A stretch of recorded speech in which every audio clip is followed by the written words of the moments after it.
కప్పించు కప్పించు ఈ గజం కూడా కట్టిస్తే కవరు నువ్వు ఓన్ మాట చెప్తున్నావు అయ్యా ఎవరు నువ్వు కప్పిన కవర్ గాలి కొట్టుకుపోయింది వానకాలం మరి ఇంకా ఆనబడితే గడ్డి ఉంటుంది ఆరేది సిగ్గు శరమని ఆరనికేమైనా నాన్న ఉంటుంది ఆర గది ఖరాబ్ పెట్టి రోల్ చెప్పియాలి పైసలు వచ్చి అన్ని చేసిండే పిగుడు వాడు నీ గుద్దని దెబ్బలు పైసలు వేసినా నువ్వా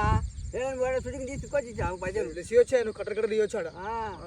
పిగుడు వాడు ఆయన కట్టలు కట్టుకొచ్చిండు ఆయన కట్టుకొచ్చి ఇలా తీసిండట ఇలా చేపించిండట ఏదో అబ్బాద్దలే దెంగు ఏదో అబ్బాడుకా అన్ని ఏదో మాట రాకుండా ట్రాక్టర్ తీసుకొచ్చి రోల్ చేపించి ఆమ్లెట్ పెట్టిస్తే రెండింటికి ఏమో కవర్ కప్పింది కప్పలేక మరి నువ్వు అనమాట చెప్తావు వర్షాకాలం అయ్యే ఎప్పుడు కప్పదారా ఊరి పనులతో మళ్ళీ తానేగా కప్పదు ఏం చేసాం అయ్యే మరి అనవాకాలం ఉంటే అదే అది గాలి కొట్టుకుపోయింది ఆ కవర్ కప్పిస్తే ఇంటికాడ తీసుకొస్తా కవర్ అమ్మో ఇంక ఇంటికాడ పోతాయి ఏం చేస్తావు